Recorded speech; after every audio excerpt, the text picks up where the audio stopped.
En esta serie de Esperanza Revelada, un estudio del libro de Apocalipsis, nos hemos propuesto a descubrir que ningún otro libro de la Biblia ha provocado tanta fascinación como división a la misma vez, como el libro de Apocalipsis.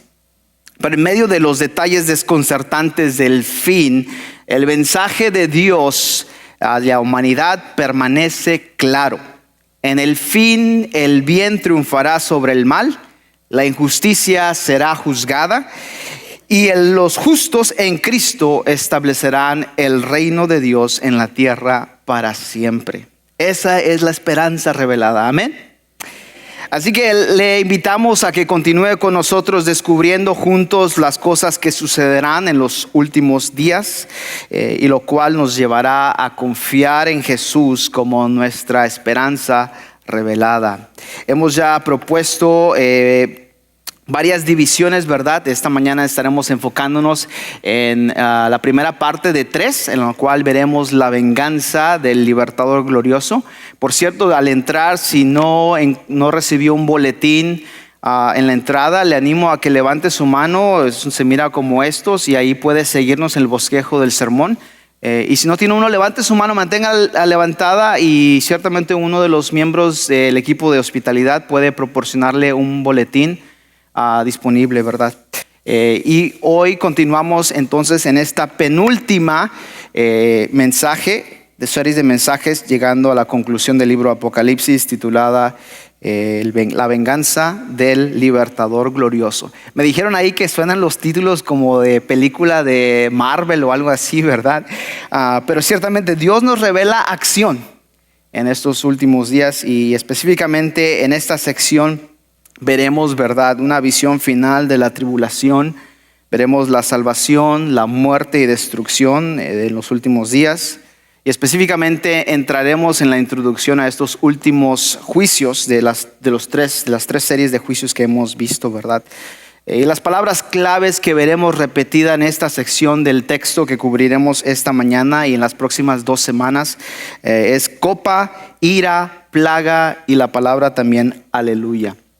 Y eso nos va a dar un poquito de recordar el propósito del libro Apocalipsis, ¿verdad? Para aquellos que apenas están aquí, quizás su primer sermón de la serie, les recordarán o recordaremos que el propósito del libro de Apocalipsis, el apóstol Juan se propone a dar a los creyentes la historia avanzada de cómo Jesús, el Cristo, a través del juicio se convierte en rey y nos llama hacia la fidelidad y la piedad en estos últimos días. Y hemos definido y establecido que el centro de todo estudio teológico en los últimos días es Cristo. Y la prioridad, el énfasis que debe tomar pie al estudiar los últimos tiempos es la esperanza. El sermón de esta mañana, la idea principal es lo siguiente: lo barato sale caro. Lo barato sale caro, y un cristianismo falso y barato le saldrá caro a la hora del juicio eterno. Usted y yo hemos quizás ido de compras y nos hemos encontrado, ¿verdad?, quizás a ciertos artículos reducidos de precio, o vamos a otra tienda, no voy a mencionar cuáles, ¿verdad? Pero va a otra tienda y encuentra un producto similar y lo encuentra más barato, y usted se pregunta, ¿por qué? ¿Por qué estos zapatos o este artículo electrodoméstico es más barato que en una tienda o una tienda que tiene marcas registradas, por así decirlo? No siempre es así, pero la mayoría de las veces lo barato sale caro. Otra manera de decir esto, ¿verdad?, es por tratar de ahorrarnos unos centavos, nos convertimos en tontos en cuestión de dólares, porque perdemos más a la larga comprando otro artículo más caro para poder reemplazar el viejo. El no ser entonces sabios para el momento y no pensar y ser tontos para la eternidad. Y eso es muy importante, y eso se refleja, ¿verdad?, este principio que veremos en la sección del texto de esta mañana, en este primer mensaje de la venganza de el glorioso libertador o libertador glorioso, veremos esto ejemplificado. Que lo barato sale caro, y específicamente como creyentes, un cristianismo falso o barato le saldrá a usted o a mí caro a la hora del juicio eterno. Mire, aquellos quienes compran un artículo de baja calidad o un artículo no muy durable, muchas veces por eso que está a bajo precio o a un precio muy barato. Y la intención es de quizás ahorrarnos unos cuantos centavos, pero muchas veces con ese intento de ahorrarnos unos centavos, a la larga nos va a costar mucho más eventualmente comprar ese mismo artículo. Y por eso se ha recomendado, o hay esta noción que todo el mundo sabe, de adquirir mejor un artículo de buena calidad, aunque sea un poco más caro de lo ordinario, para no solamente ser sabios para el momento, sino ser sabios a la larga. De la misma manera, esta mañana quiero preguntarle a usted, amigo, amiga, hermano, hermana, esta mañana: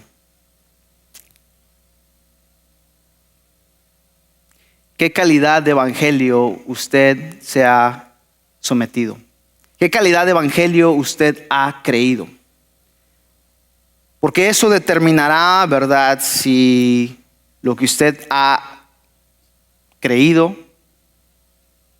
quizás es un evangelio barato, un cristianismo barato, falso.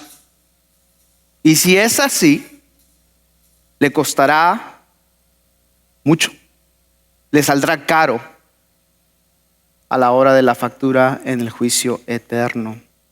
La idea principal, como les mencionaba, es simple: lo barato sale caro, y de la misma manera un cristianismo falso y barato le saldrá caro a usted o a mí a la hora del juicio eterno.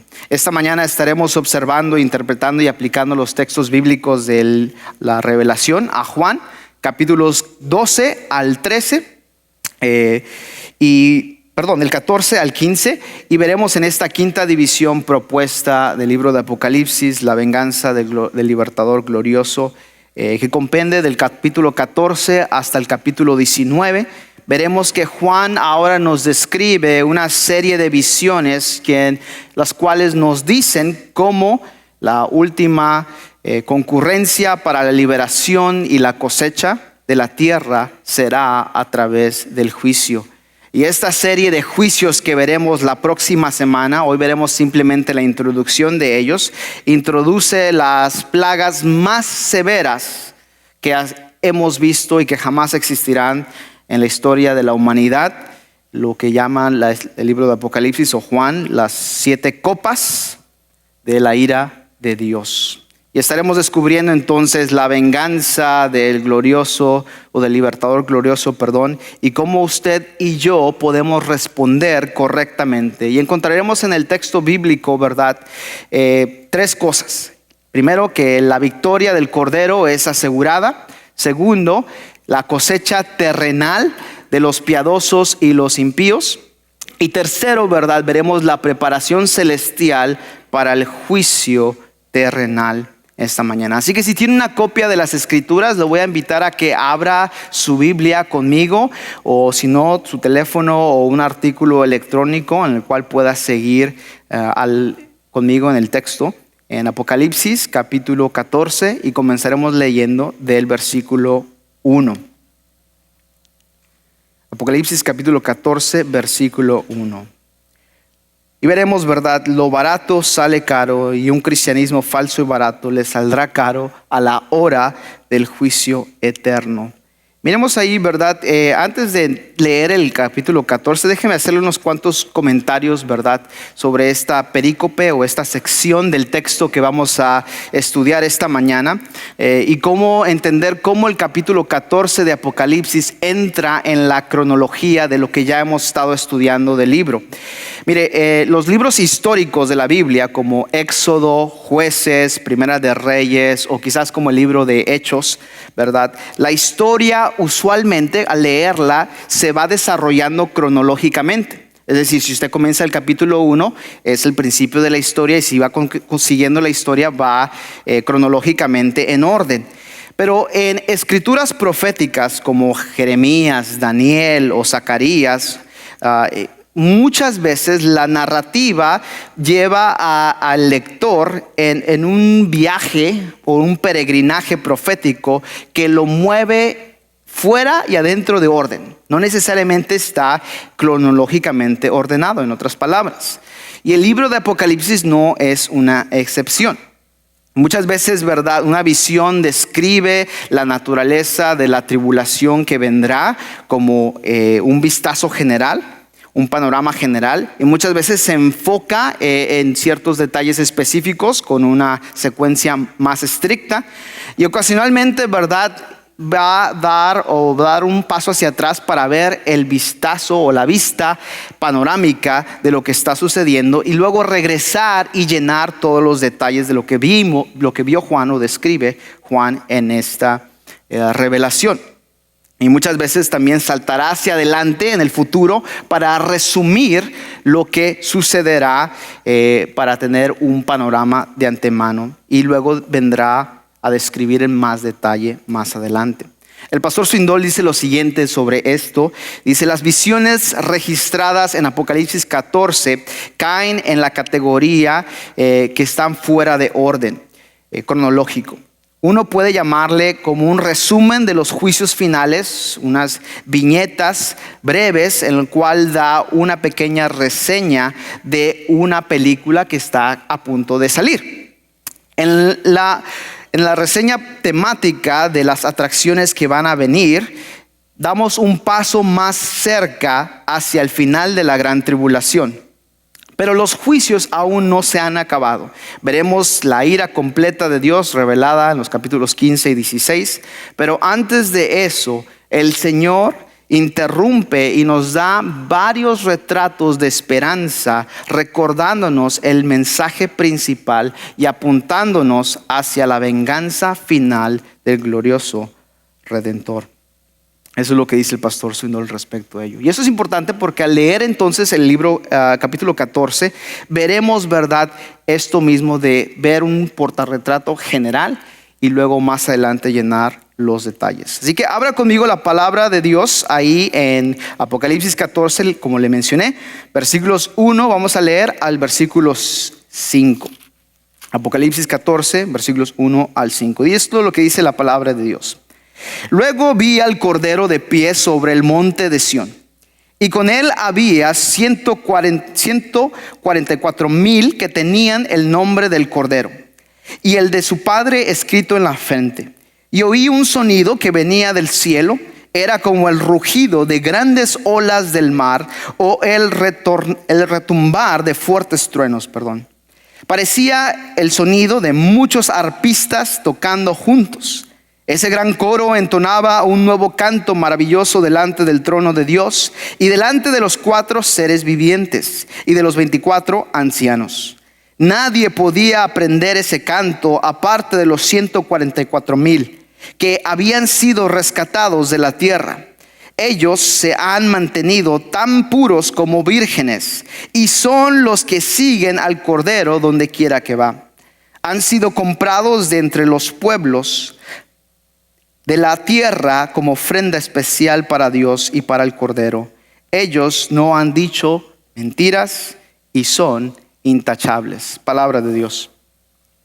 En esta sección que acabamos de ver, ¿verdad?, al finalizar el capítulo 13, recordaremos que los seguidores del anticristo serán identificados por una marca en la mano derecha o en la frente. El texto no nos da más detalles sobre lo que esta marca va a ser. Simplemente nos da, ¿verdad?, el reflejo de lo que representa, que es el símbolo de la bestia o del anticristo. Y vemos, ¿verdad?, que esta va a ser una prueba visible de su lealtad al imperio terrenal de Satanás. Y cuando nos movilizamos al capítulo 14, nuevamente vemos a estos 144,000 fieles o seguidores fieles del Cordero. Recordarán, semanas hacia atrás fuimos introducidos por primera vez, presentados por primera vez a este grupo, ¿verdad?, de seguidores fieles, quienes ahora ellos, nos dice el capítulo 14, tienen una distinta marca en su frente. Específicamente los nombres de Dios el Padre y de Dios el Hijo, simbolizando que ellos son propiedad o le pertenecen a Dios. Este grupo de creyentes hebreos, originalmente vistos ya al principio de la tribulación, recordaremos que fueron 12,000 sellados de cada tribu de Israel para protección durante estos juicios venideros. Y su tarea principal era de ser testigos del mensaje o del evangelio de Jesucristo. Y ahora Apocalipsis 14 entonces nos da un retrato de estos mismos santos judíos, quienes ellos permanecen triunfantes, parados al fin de la tribulación en el monte de Sión. Esta visión, ¿verdad?, nos da un portarretrato de la recolección o el remanente de Israel después de la tribulación, cuando el Hijo de Dios regresa a la tierra. Juan está observando entonces esta asamblea o esta reunión de estos santos en el monte de Sión, cuando música empieza a caer o sonar de los cielos. Específicamente Juan nos dice en el texto, desde el trono de Dios, capítulo 2 al 3. Y vemos que solamente estos 144,000 podrán entender el coro celestial que estará cantando.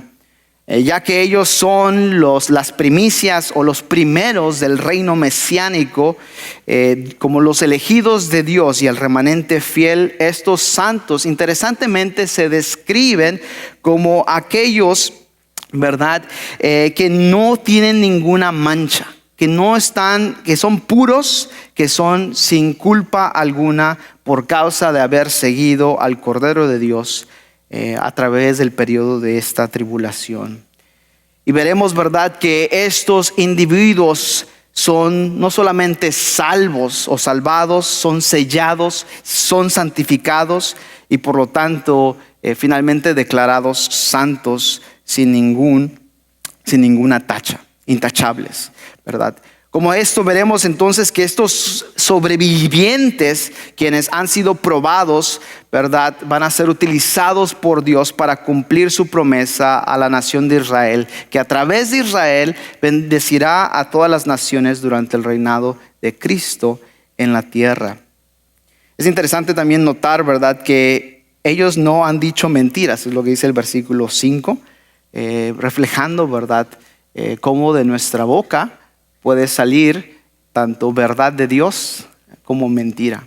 Puede ser una fuente de bendición o puede ser una fuente de maldición también. Sigue conmigo el versículo 6, viendo esta primera sección del texto de la victoria del Cordero que es asegurada.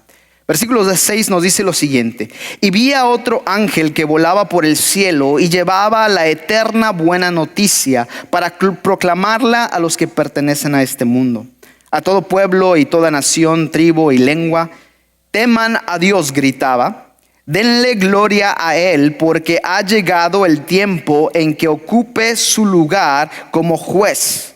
Adoren al que hizo los cielos, la tierra y el mar y todos los manantiales de agua. Luego, versículo 8, otro ángel lo siguió por el cielo mientras gritaba: Babilonia ha caído.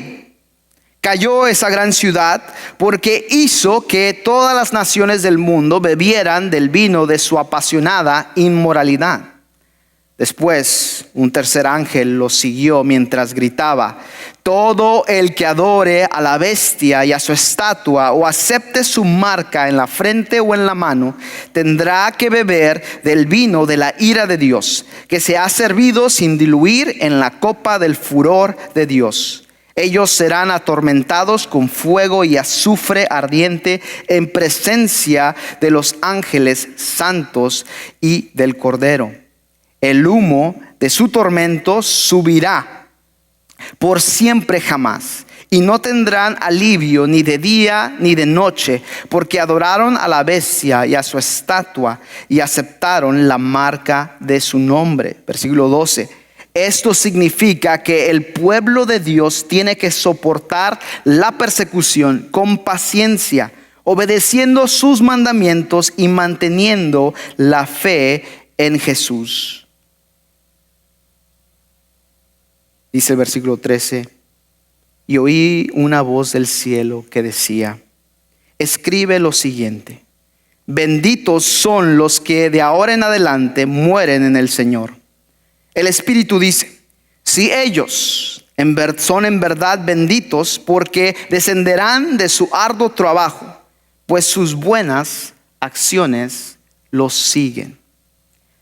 Juan nos da un pequeño portarretrato de este remanente de Israel que están parados con Cristo en el monte de Sión. Y al ver esto, el trasfondo, ¿verdad? O la escena cambia mientras leemos una serie de anuncios climáticos que cambian de estos ángeles.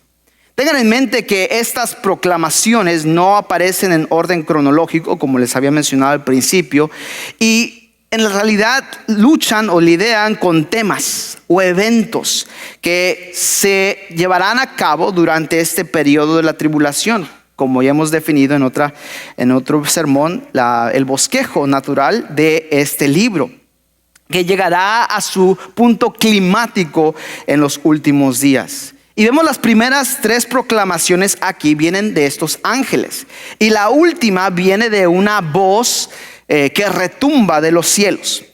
Note conmigo el versículo 6 y 7. Ahí está el primer anuncio del primer ángel, el evangelio. El primer ángel proclama el evangelio eterno. La palabra evangelio en sí, en griego, evangelión, es buenas noticias. Buenas noticias. Y estas buenas noticias que llama a todas las personas, independientemente de su trasfondo étnico o nación o lengua, a adorar a Dios como el creador en lugar de Satanás, quien pronto será juzgado. Y note algunos puntos importantes acerca del evangelio de estos 2 versículos. Primero, la naturaleza del evangelio es eterno o es eterna. Muchas veces como creyentes pensamos en el evangelio como algo que yo ya creí en el pasado cuando era niño, cuando puse mi confianza en Jesús, o como adulto, o lo que sea. Pero miramos el evangelio como algo primordial en un punto pasado, pero no como algo que debemos de sujetarnos en el presente y en el futuro. Y eso es importante porque la Escritura nos revela en este pasaje que el evangelio de Dios, por esencia, es un evangelio eterno en su naturaleza. Es decir, que ha sido comunicado, la manera en que ha sido comunicado a lo largo de la historia o de los siglos cambia. El mensaje en sí nunca cambia. Que Cristo es la esperanza revelada de la humanidad. Que ha sido, que es y que será. Es por eso que usted y yo como cristianos, aunque usted haya decidido seguir a Jesús y dar vuelta atrás a su vida pasada, usted necesita del evangelio cada día. Necesitaremos del evangelio en el futuro porque necesitamos de esa ancla de fe que nos guíe hacia adelante. Aunque los medios de comunicar el evangelio cambian a lo largo de los siglos, el mensaje no cambia. Segundo, el evangelio es universal en su ámbito. Es universal. No es solamente para un grupo de personas, no es solamente para una raza o para una tribu o una nación. No. Note conmigo el versículo 6. Para cada nación, cada tribu, cada lengua. Esto es el regalo gratuito de la salvación a través de Jesucristo para cualquier persona que cree. Tercero, el evangelio se enfoca ahora en los vivos, en el viviente Dios, y ahora con su gente o su pueblo viviente. Recuerde, verdad, que durante la tribulación el anticristo va a requerir a toda persona en la tierra de temer y glorificar y adorarlo a él como Dios, creando esta estatua, esta imagen de él. Y el Evangelio, en contraste, llama a las personas que den una vuelta hacia atrás, que den por dejado atrás a los ídolos y que sirvan al verdadero y vivo Dios. Este segundo anuncio, ¿verdad?, que refleja ahora en el versículo 8 del capítulo 14, refleja que juicio. El segundo ángel proclama ahora juicio. Después de que el primer ángel proclama el evangelio, el segundo ángel proclama juicio y avanza, ¿verdad?, en la destrucción final del anticristo y de su imperio malévolo. Mire conmigo el versículo 8 y cómo habla el segundo ángel. Babilonia ha caído. Cayó esa gran ciudad. La frase repetida caído o cayó, noten la repetición, da ese énfasis, ¿verdad?, de que esa destrucción o esa caída ciertamente vendrá, aunque en ese momento quizás no parezca. Y esta descripción detallada del juicio futuro, ¿verdad?, es lo que se va a tratar el resto del capítulo 15 al 18, cómo el imperio de Satanás en esta tierra será finalmente vencido y destruido. Pero antes de que eso suceda, Dios quiere que todo mundo sepa que el destino final o el juicio final de esta bestia, de este individuo que se levantará, está asegurado. Su destrucción, su derrota es algo seguro. Y con ello, la caída entonces de sistemas malévolos religiosos, políticos y económicos llamado Babilonia. Interesantemente, el texto también nos indica que Babilonia, este sistema religioso, político, económico, ha sido intoxicado a todas las naciones del mundo. Específicamente, la manera en que lo pone, bebiendo de su inmoralidad. Todos aquellos que, es decir, que tienen comunión, que tienen parte de ello, ciertamente su destino final es determinado, que van a caer, van a ser derrotados. El tercer anuncio del versículo 9 al 11 por el tercer ángel es sobre el terror que vendrá, el destino final de perdición. Mire conmigo el versículo 9 en delante. El tercer ángel pronuncia juicio a todos aquellos quienes fallen o rehúsen de creer en el evangelio eterno y de entrar en una relación correcta con Dios a través de la fe en Cristo solamente. Aquellos, en otras palabras, que rechacen al Cristo, entonces serán sujetos a la decepción de la bestia. ¿Cómo? Bueno, recibiendo la marca de la bestia en lugar de recibir el sello del Espíritu de Dios. En otras palabras, una vez que una persona haga una decisión en este punto, su destino es firmado, es sellado. El juicio final de los injustos, es decir, aquellos quienes rechazan de abrazar la justicia de Jesús, serán sujetos a la ira de Dios, al juicio de Dios. De hecho, el lenguaje más fuerte de maldición en toda la escritura es utilizada en esta sección de este pasaje, del versículo 10. Y vemos, ¿verdad?, que es reservada solamente para aquellos adoradores de Satanás durante la gran tribulación. Mire conmigo el versículo 10. Tendrá que beber del vino de la ira de Dios, que será servido sin diluir en la copa del furor de Dios. Ellos, hablando de aquellos que hayan recibido la marca de la bestia, serán atormentados con fuego y azufre ardiente en presencia de los ángeles santos y del Cordero. El humo de su tormento subirá por siempre jamás, y no tendrán alivio ni de día ni de noche, porque adoraron a la bestia y a su estatua y aceptaron la marca de su nombre. Amigo, amiga,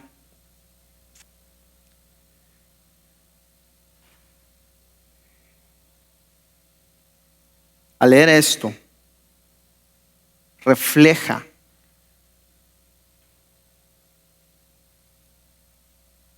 el juego tan riesgoso que es las consecuencias que llevan esta decisión no pueden ser aún más altas. No puede haber consecuencias más severas para aquellos quienes rehúsen someterse al Cordero y decidan recibir la marca de la bestia y adorar a su estatua. El segundo anuncio similar vemos ahora en el contraste. Después de ver maldición o ver juicio pronunciado, el cuarto ángel cambia el lenguaje del versículo 12 al 3, ahora con un cuarto anuncio de bendición. Mire conmigo el versículo 12 al 3. Para aquellos, ¿verdad?, que sirven esto como unas advertencias, la palabra de Dios da un rayo vívido de esperanza. El cuarto ángel que pronuncia, o mejor dicho, perdón, no el ángel, esta voz del cielo, ¿verdad?, llama a sus santos a perseverar en su fe en Cristo. Aunque ellos, nos dice aquí el texto, pueden haber sido puestos a muerte por causa de su fidelidad a Cristo, el Espíritu Santo proclama que aquellos quienes mueran después de haber puesto su confianza en Cristo pueden mirar hacia adelante con esperanza a los galardones irrevocables por sus acciones. En breve, ellos serán eternamente bendecidos y serán dado descanso asombroso y serán abundantemente galardoneados. Vamos a poner una pausa aquí. Sí, pastor, esto está hablando de gente en el futuro, de cristianos en el futuro que pasarán por esta tribulación. Pero pastor, yo vivo aquí, ahorita, en el 2019. ¿Cómo esto se aplica a mí? Mire, no hay mucha diferencia entre estos individuos y nosotros. Como si usted es un seguidor de Jesucristo, verdadero, genuino, usted ha sido salvado, usted ha sido sellado y usted está siendo santificado y usted está siendo enviado también como estos 144,000 en el día de hoy. La descripción de estos 144,000 de versículos 1 al 5 que acabamos de leer, ¿verdad?, que son salvos, son sellados, son santificados y son enviados, también debe de convencer a usted, a mí, en este momento, en esta actualidad, si seguimos o decimos ser seguidores de Jesucristo, de mirar a la descripción de estos santos fieles. Note la descripción que nos da. Primero que nada, son sexualmente puros. Ellos siguen al Cordero sin titubear. Ellos no tienen mentiras en sus labios. Ellos son intachables. Ahora, usted puede generalizar esta descripción en otra manera. En su relación con otros, son puros. En su relación con Dios, son obedientes. Eso es lo que debiera caracterizar a usted y a mí como seguidor o seguidora de Jesucristo. En nuestra relación con los demás, ser puros. En nuestra relación con Dios, ser obedientes. Eso es lo que representa realmente la vida de un seguidor o seguidora de Jesucristo. El venir a la iglesia y calentar una silla cada domingo, eso no lo hace cristiano. Eso no lo hace seguidor de Jesucristo. Lo que lo hace un cristiano es que usted sea en su relación con otros puros. Con su esposa, con sus hijos, con su vecino, con su jefe, con sus trabajadores, lo que sea. En su relación con otros, puros. Y en su relación con Dios, obedientes. Eso debiese ser la descripción, así como estos 144,000 fieles seguidores. Eso es lo que podemos nosotros aplicar de este pasaje y ver, ¿verdad?, que aunque estamos rodeados de decepción, de mentiras, estos individuos que viven en peores tiempos que usted y yo vivimos hoy en día, ellos vivirán en peores tiempos que nosotros. Ellos exhiben una integridad maravillosa. Ellos tienen un carácter impecable que resulta en un registro impecable. Ellos son prueba viva a sus colegas o a sus personas de su alrededor que el evangelio está en acción en sus vidas. Este mismo tipo de personas deben de tener un testimonio conmovedor hoy en día. Eso debiese caracterizar a usted y a mí. Si usted y yo somos corruptos como aquellos que están alrededor de nosotros, déjeme decirle, usted y yo no tenemos un mensaje creedor, que podemos creer para aquellos quienes están confundidos y perdidos en medio de la corrupción. Si nuestras bocas están llenas de mentiras, si no podemos llamar a nuestro sí, sí y a nuestro no, no, el mundo no nos va a creer. No va a creer cuando usted o yo proclamemos que el mensaje o el evangelio de Jesucristo es verdad. Cuando usted lo proclame a su hijo, a su hija, a su nieto, a su nieta, decir papá, mamá, abuelo, abuela, ok, veo el mensaje aquí, pero tus hechos no coinciden. Hay una desconexión aquí. Este es el evangelio de Jesucristo, pero tú estás actuando o vives de esta manera o piensas de esta manera. Cuidado. Si nosotros somos conocidos por nuestras caídas o fallas morales, nadie va a escuchar cuando nosotros clamemos ser seguidores del verdadero Dios. Es por eso que su testimonio, mi testimonio, importa. El Señor no nos salva por buenas acciones o buenas actitudes, sabemos eso. El Señor nos salva por la fe solamente, en Cristo solamente. Pero el Señor lo salvó a usted y a mí, no para que sea un santo en una vitrina, sino que usted ande en medio de la impureza y por medio de su vida, por sus acciones, su luz brille. Pero cuando usted y yo fallamos en nuestras relaciones con otros, no somos puros. Cuando usted y yo en nuestra relación con Dios no somos obedientes, la reputación de Cristo está en juego.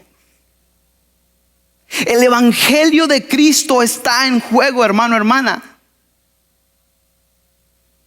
Por medio de nuestras acciones pueden ser un olor de bendición o de maldición para otros. Como creyentes en Cristo sabemos que somos enviados al mundo a predicar el evangelio, y muchos de nosotros quizás en este lugar podemos citar la gran comisión de memoria.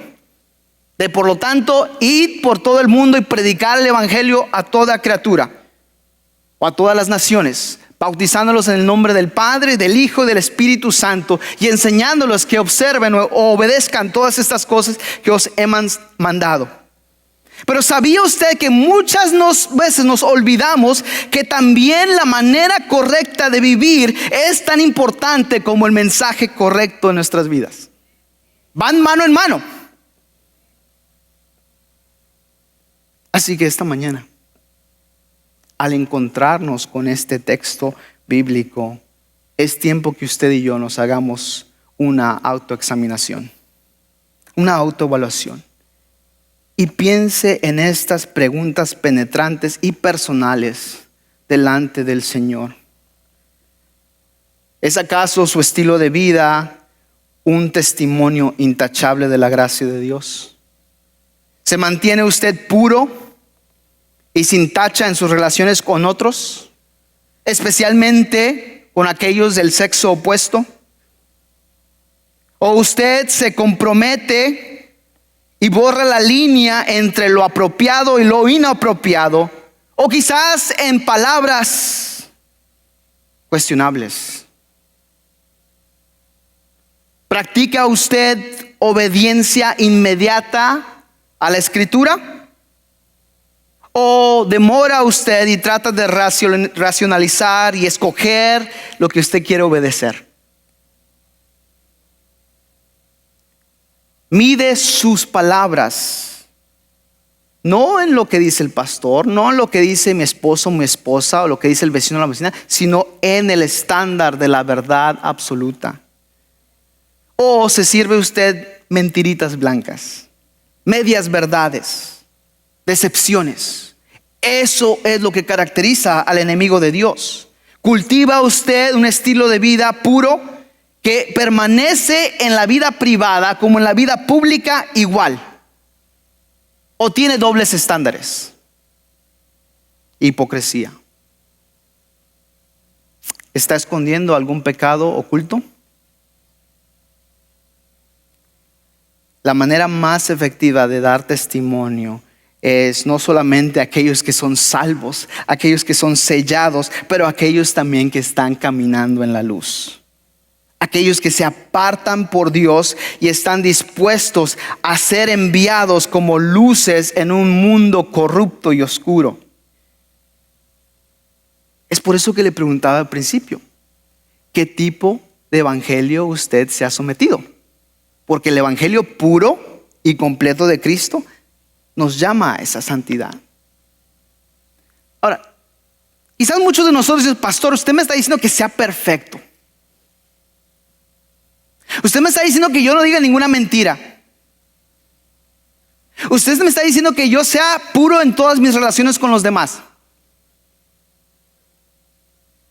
No tanto, yo no lo digo, lo dice la Escritura. Pero ¿sabe qué? Si verdaderamente usted ha puesto su confianza en Jesús, si usted realmente se ha sometido al evangelio puro de Cristo, yo sé que usted no puede, yo sé que yo no puedo. Pero alguien llamado Espíritu Santo vive en usted. Si realmente es un cristiano. Si no lo es, bueno, entonces tiene excusa de decir, no puedo, pastor, no puedo.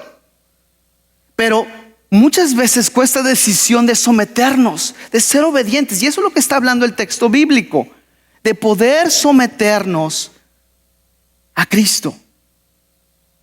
Eso nos lleva a la segunda cosa en nuestro mensaje de esta mañana. La cosecha terrenal de los piadosos e impíos. Siga conmigo el versículo 14 en adelante. Entonces vi una nube blanca y sentado en la nube estaba alguien parecido al Hijo del Hombre. Tenía una corona de oro y en la cabeza y en la mano una hoz afilada. Entonces vino otro ángel desde el templo, y le gritó al que estaba sentado en la nube: da rienda suelta a la hoz, porque ha llegado el tiempo para cosechar. Ya está madura la cosecha en la tierra. Y el que estaba sentado en la nube pasó la hoz sobre la tierra, y toda la tierra fue cosechada. Ahora, vemos aquí entonces que como usted y yo como creyentes, como seguidores de Jesucristo, se nos manda, se nos envía. Ya que hemos también sido salvados, hemos sido sellados y hemos estado siendo santificados y por lo tanto somos enviados, se nos manda entonces que avancemos el avance del evangelio, la promulgación del evangelio por todo el mundo. Y en medio de esto, ¿verdad? Vemos ahora aquí que ahora Jesús, el Hijo del Hombre, quien va a llevar a cabo estos juicios, es el mismo en el cual celebramos también su nacimiento cada Navidad. Entonces, quiero pausar un poquito y que vea este recuerdo. ¿Cuál es la diferencia en su primer adviento y su segundo? Es decir, su primera venida y su segunda venida. Mire conmigo este recuadro aquí enfrente. En su primera venida, ¿verdad? Cristo, Él vino en mansedumbre como siervo. También Él vino en humildad y gentileza cuando Él nació, en pañales. Vemos también que Jesús, Él vino a buscar y a salvar a los perdidos.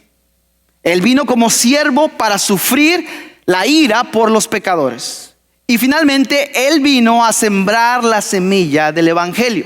Ese fue el propósito o la meta de Jesús venir. Es por eso, ¿verdad?, que cuando los israelitas se dieron cuenta que no era el Mesías que ellos querían que fuese, libertador, se decepcionaron. Pero en su segunda venida, la Escritura nos contrasta entonces que ahora Él vendrá ya no como siervo, sino como juez, y que vendrá en poder, y que Él también vendrá en majestad y esplendor, y que Él vendrá a juzgar y a reinar.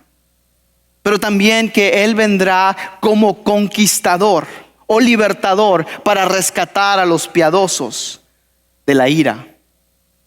En otras palabras, Él vendrá a cegar, a recoger la cosecha de la semilla que Él vino y plantó, del Evangelio. A usted, mientras esperamos ese momento, a usted y a mí se nos comisionó a poder tomar esa misma semilla que nos ha sido plantada por el Espíritu Santo, y que usted y yo plantemos semillas del Evangelio, aquellos en nuestro círculo de influencia. No que usted recoja la cosecha, no que usted juzgue, ¿verdad? Oh, tú no eres trigo, tú eres cizaña. No, esa no es mi labor ni la suya. Su labor, mi labor es plantar. Plantar y plantar y plantar hasta que el Señor regrese a cegar su cosecha. La última hora se acerca, en la cual Jesucristo retornará del cielo con poder y gloria. Y todas las malas concepciones acerca de Jesús, quién era Jesús, van a ser resueltas en ese momento. Y todo en ese momento verán a Él tal como es, cara a cara, al único verdadero y Cristo. Pero ya no más como un siervo, sino como el Rey de Dios. Siga conmigo entonces en el texto en adelante. Después de que estos tres ángeles pasaron con esos mensajes celestiales y esta voz retundante del cielo con esta advertencia final, ahora Juan, sus ojos, ¿verdad?, ven algo nuevo y algo acogedor. Esta nube, ¿verdad?, que a lo largo de la escritura es característica de la gloria Shekinah, es decir, la forma física del poder divino, que recordaba al pueblo de Dios que Dios estaba con ellos. Y vemos aquí que sucede algo similar por lo que dice el texto, esta nube blanca, y vemos, ¿verdad?, a este Hijo del Hombre, que es un sentido idiomático para reflexionar que la humanidad de Jesús y el plan de redención que Dios cumplirá a través de este israelita obediente, Jesús. Y al final de la tribulación vemos entonces que el mundo está listo, maduro para la cosecha. Y vemos, ¿verdad?, entonces esta imagen de esta hoz, esta espada. Para la gente en aquel entonces, ¿verdad?, la gente de la cultura agraria conocían específicamente lo que esto significaba. Cuando la hoz salía, estaba listo para cortar y entonces separar de la cosecha el buen producto con el mal producto. Y usted puede decir, ¿por qué hasta entonces? Mire, Dios es misericordioso y restringe su juicio por aquellos que están dispuestos a arrepentirse, aunque sea uno. Y vemos entonces que el día de la cosecha vendrá. Instantáneamente el Hijo del Hombre, como vemos aquí en la visión de Juan, sacará la espada, desenvainará la espada y cortará. Traerá juicio sobre la tierra. Continúe conmigo el versículo 17 en adelante. Después vino otro ángel desde el templo que está en el cielo. Tenía una hoz afilada.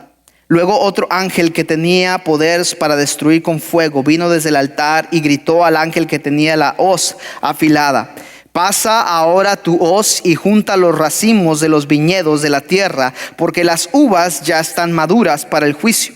Así que el ángel pasó su hoz sobre la tierra y echó las uvas en el gran lagar de la ira de Dios. Las uvas fueron pisadas en el lagar fuera de la ciudad, y del lagar brotó un río de sangre de unos 300 kilómetros de largo y de una altura que llegaba hasta los frenos de un caballo. Por causa del tiempo podemos ir más a detalle en desglosar este pasaje, pero solo cabe decir que el símbolo de las uvas o del vino siempre tiene dos connotaciones en la escritura: una para celebrar y otra de juicio. Por el contexto del texto vemos aquí que aquí no es una celebración, aquí es una cuestión o un escenario de juicio. Y vemos entonces quizás la respuesta, regresando hacia atrás. ¿Se acuerdan? La oración de todos los santos fue puesto en una copa previamente. Pues ahora, ¿verdad? Se llama que te traiga estos racimos, se recorten estos racimos de la tierra y sean puestas en este lagar. Un lagar era una especie de pozo donde se ponían anteriormente las uvas y se pisoteaban para sacar el jugo, ¿verdad? Y poder de ahí sacar el vino o el fruto de la vid.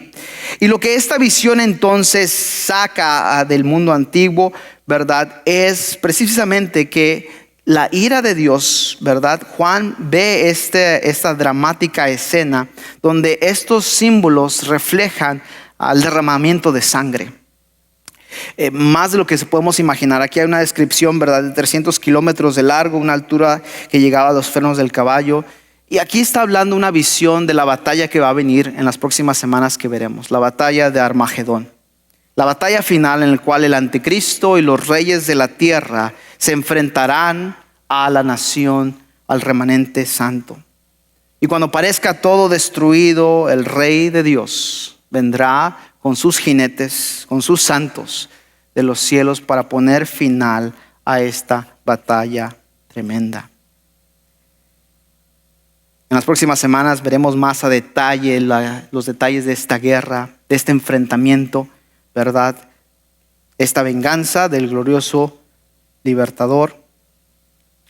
Pero para terminar esta mañana, sí, pastor, nuevamente, ¿cómo se aplica esto? Vemos aquí esta espada, esta hoz de doble filo que separa, ¿verdad?, a los impíos y a los justos, como vimos en los versículos anteriores. Y al mirar hacia el futuro y ver las palabras proféticas del apóstol Juan, vemos entonces a Jesús como el juez de la tierra, quien él mismo va a pisar las uvas de la ira de Dios. Y dos principios surgen aquí. Uno está relacionado con la gracia de Dios y el otro está relacionado con su justicia. Ambos van de la mano en mano. Primero, la gracia de Dios nos da libertad de escoger justicia. Es por eso que le decía, usted y yo podemos ser santos. Somos santos, pero podemos en la actualidad ser santos por causa que ahora Dios nos dio la libertad de escoger justicia por medio del Espíritu Santo. Antes eso no era posible. Usted y yo éramos esclavos del pecado, de la injusticia.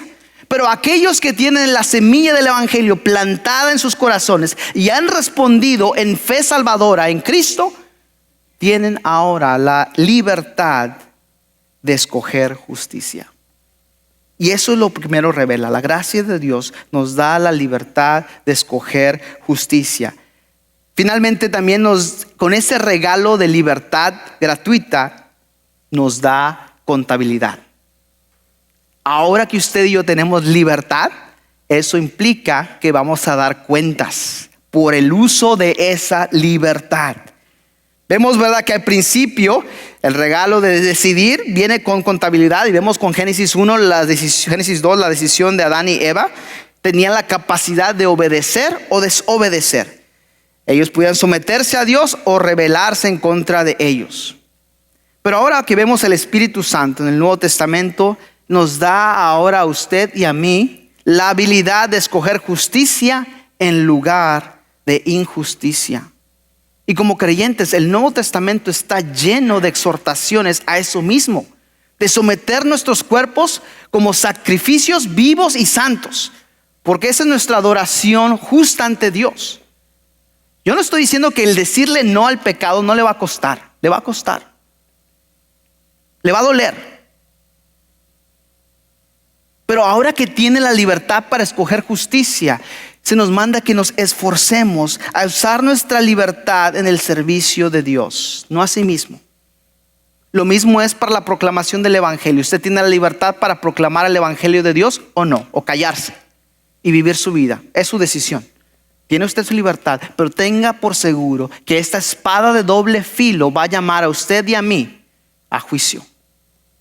Así que no deje que el pecado reine en su cuerpo mortal al obedecer sus deseos de la carne, sino presentar sus cuerpos como instrumentos de justicia. Segundo, la justicia de Dios a todos nosotros nos va a llamar a cuentas. Como cristianos, muchos creemos, ¿verdad? Que somos salvados por gracia eternamente, claro. Y que por causa que somos salvados eternamente por la justicia de Cristo, que ya no vamos a ser juzgados. Si esa es su mentalidad o pensamiento, si bueno, ya soy salvo, pastor, yo ya creí en Jesús, así que yo puedo hacer lo que se me pegue la regalada gana porque Él me va a perdonar. Eso es su libertad, es su decisión. Pero tenga en mente que así como el Señor le salvó por su gracia, esa libertad que le dio le va a llamar a cuentas, a pararlo enfrente de Él, el Rey de Reyes, y decir: Ignacio, o cualquiera que sea su nombre, ¿qué hiciste con la libertad que yo te di? Con el tiempo, con la vida que yo te di. Todos nosotros vamos a ser probados por Dios, no para salvación, sino para galardón de la calidad de nuestro servicio. Es verdad, ninguna condenación ahora hay para aquellos que están en Cristo Jesús. Y vamos a ser ahorrados o salvados de la ira de Dios. Pero también la Escritura nos dice muy claramente que todos nosotros estaremos sentados al frente del trono de Dios para ser juzgados. Así que tome estas advertencias seriamente y personalmente. ¿Por qué? Dice, pastor, ¿por qué esto es importante? ¿Por qué es importante que yo sea fiel a mi esposa? ¿Por qué es importante que yo diga la verdad a mis hijos o a quien sea? ¿Por qué es importante como cristiano lo que yo haga? Mire, primero que nada, su felicidad actual depende de ello. Su felicidad actual depende de que usted sea puro en sus relaciones con otros y en su obediencia a Dios. ¿Okay? Esa es la primera incentiva. Segundo, si eso no es suficiente para usted, entonces su galardón futuro también está en juego. La Escritura, no vamos a ir en detalle, pero la Escritura presenta que un día seremos avergonzados y utiliza el lenguaje que estaremos desnudos delante de Dios. Nos vamos a avergonzar de lo que hicimos o de lo que no hicimos. Por lo tanto, el obedecer y someternos a Dios, su felicidad actual depende de ello. La felicidad de sus hijos depende de ello y de aquellos alrededor de usted. Pero también su galardón futuro depende de su fidelidad. El libro de Apocalipsis fue escrito no para asustarlo como creyente, sino para inspirarlo en esperanza si está pasando por adversidad, y para llamarlo hacia la piedad, hacia la justicia. Decir, vale la pena el sacrificio, sigue adelante, vale la pena sufrir por Cristo, vale la pena abstenerte de esto aunque tú quieras esto y deseas esto, porque la fama de Cristo está en juego. El testimonio de Cristo está en juego. Para terminar, capítulo 15 relata más sobre esta batalla y el canto que vendrá en el futuro sobre las 7 copas del juicio, las 7 plagas que vendrán. Lo que el Señor le pide a usted y a mí es de que estemos dispuestos a ser testigos del Evangelio de Jesucristo. Que usted comparta el testimonio de una vida transformada. Eso es lo que pide el Señor. La misma semilla que Él sembró en los corazones de los 11, que sea replicada y que nosotros sembremos esas semillas de ese mismo evangelio eterno hasta que Él regrese a cosechar su cosecha. Ese es el retrato de la gracia divina de Dios. Lo barato sale caro. Si usted quiere vivir un cristianismo barato, fácil de hacer, hágalo. Es su decisión, es su libertad, pero le va a salir caro. Un cristianismo falso y barato le saldrá caro en la hora del juicio. Así que esta mañana escuche y responda correctamente a la venganza del libertador glorioso.